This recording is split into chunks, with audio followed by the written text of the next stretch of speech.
Also at headspace.com. That has been very helpful, and we thank them for their support.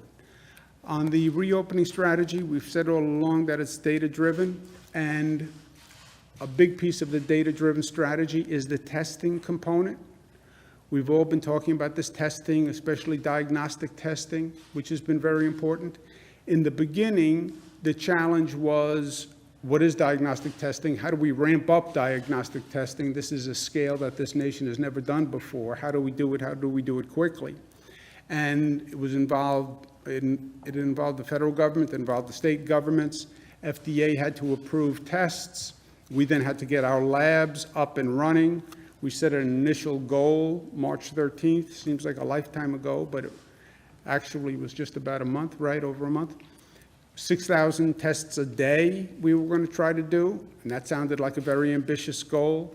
We then got to 10,000 tests a day, then got to 15,000 tests per day, 20,000 tests. I then met with the president, and we talked about an institutional agreement between states and the federal government, where the federal government would help with the supply chain and getting the materials to the national labs. The states would be responsible for organizing their labs.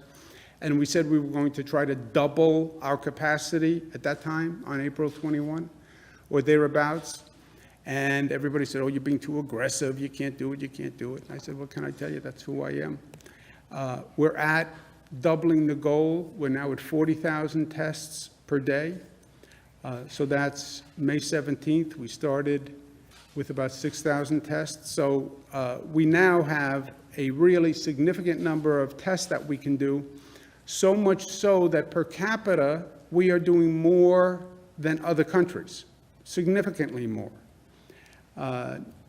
Diagnostic tests by population, New York is 7.1, Italy is second, 4.9, Canada, USA nationally is doing 3.3. We're double the national average. So thank you to the Department of Health team and everybody who's been working so hard to do that.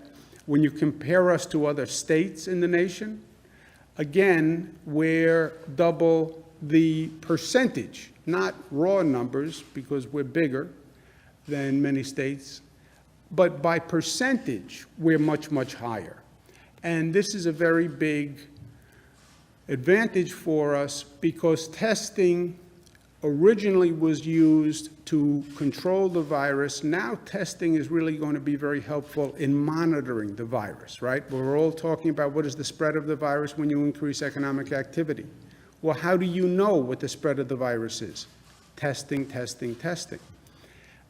Not only do we have a large capacity to process the tests, we also have put together a network of testing sites all across the state.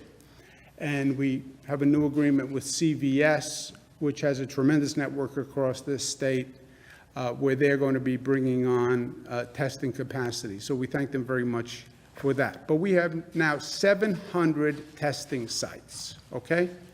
So we can do more tests, and we have 700 testing sites across the state, which means there's a testing site near you. So many sites that it doesn't fit on a map. That's how many sites.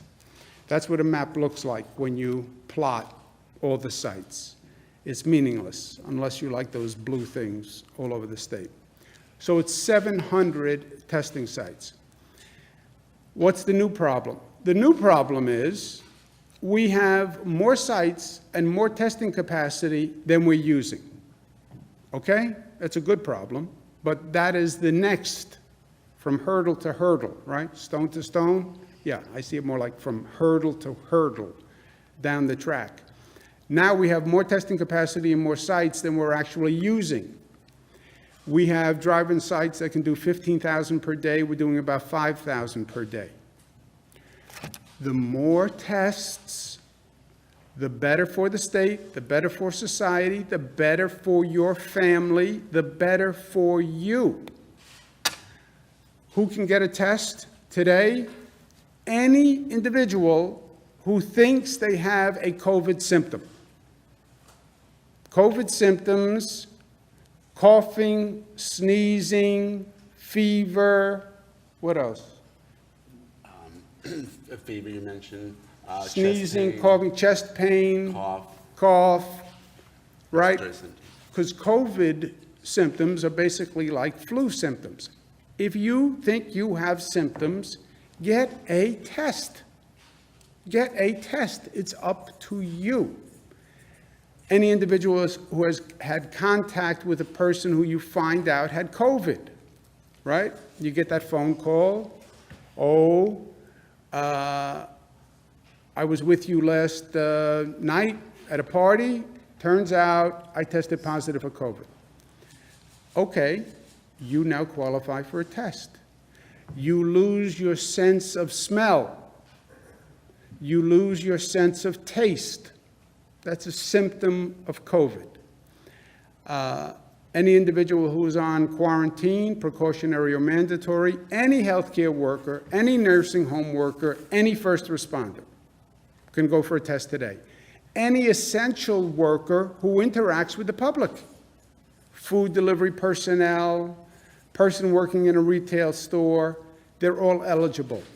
And we're increasing it today, any individual who would return to work in phase 1, construction, manufacturing, curbside retail, okay? But again, it's anyone who thinks they have COVID symptoms. So it's a tremendously large universe of people who can get tested. And all you have to do is go to a website, find the testing site near you, and get a test. And it is a fast and easy thing to do. Now, we've been working on this for a period of time. And first we had to get the testing capacity up, then we had to get the sites up, then we wanted to make it easy, then we increased eligibility, and we just don't have enough New Yorkers coming to be tested. So I've been asking people, have you been tested? No. Why not?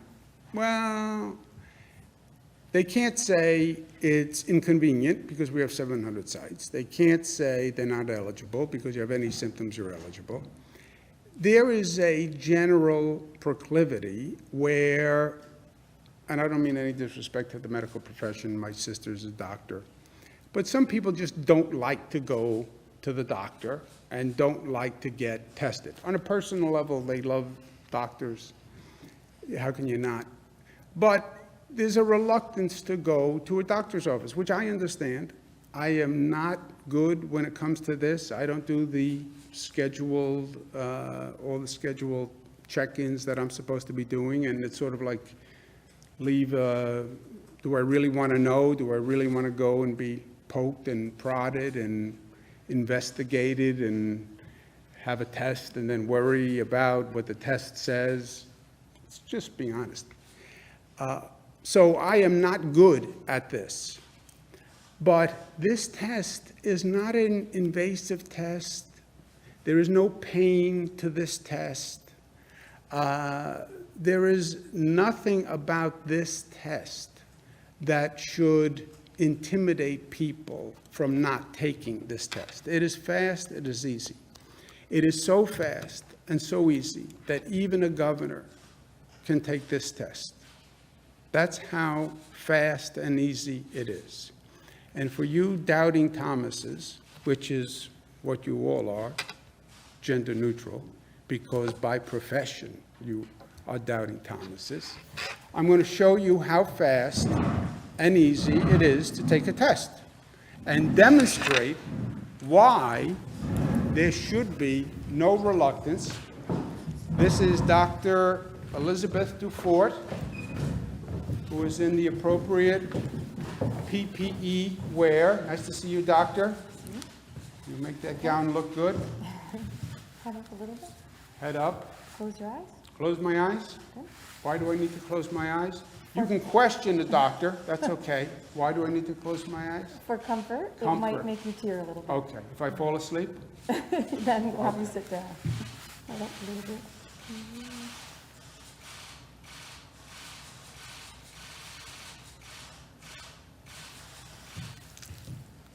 That's it? Yeah, That's it? That's all. Nothing else? that's all. Told you. Thank you very much, doctor.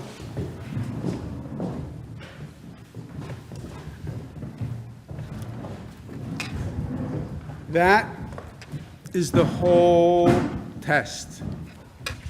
I'm not in pain. I'm not in discomfort. Closing my eyes was a moment of relaxation. There is no reason why you should not get the test. And you don't even have to be New York tough to take that test. You do have to be smart to get that test, and you have to be united, and you have to be disciplined for the period of time that you close your eyes. And you have to love yourself and love your family and love New York. Questions? Governor, is there